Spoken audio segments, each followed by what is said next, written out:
Vote প্রচারে সোহমের হাতে Horlicks ধরালেন মহিলা। হরলিক্স ও সোহমের কানেকশন এখনো জীবন্ত। গণ উপেক্ষা করে করিমপুরের প্রচারে অভিনেতা।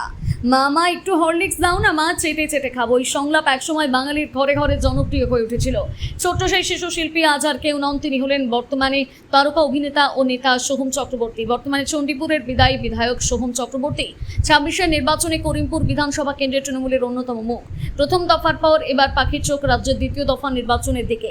হাতে আর মাত্র 3-4 ব্যালটে ভাগ্য নির্ধারণের প্রাক্কালে শেষ বেলার প্রচারে রীতিমতন ঝড় তুলেছেন প্রার্থীরা। খাওয়া নেওয়া ভুলে আমজনতা দুয়ারে দুয়ারে গিয়ে জনসংযোগ সারছেন। সোহম চক্রবর্তীর ক্ষেত্রেও ব্যতিক্রম ঘটেনি। কাঠফাটা গরম উপেক্ষা করে নদিয়ার করিমপুরের পিচে প্রচারে চালাচ্ছেন সোহম।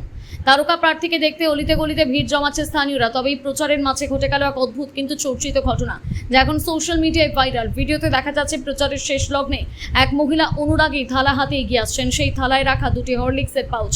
হঠাৎ তিনি কাঁচি দিয়ে পাউচ কেটে দেন আর সামনে দাঁড়িয়ে সোহম। এরপর তিনি অনুরোধ করেন, ছোটবেলা থেকে আপনারা ছবি দেখেছি, আজ আপনাকে হরলিক্স খেতেই হবে। ভোট প্রচারের মাঝে এমন অনুরোধে খানিকটা অপ্রস্তুত হয়ে পড়েন সোহম, কিন্তু বিরক্ত না হয়ে হাসি মুখে পরিস্থিতির সামাল দেন। পাশে দাঁড়িয়ে থাকা শিশুদের দিকে ইঙ্গিত করে বলেন, ছোট বাচ্চাগুলো আছে, ওদের দিন।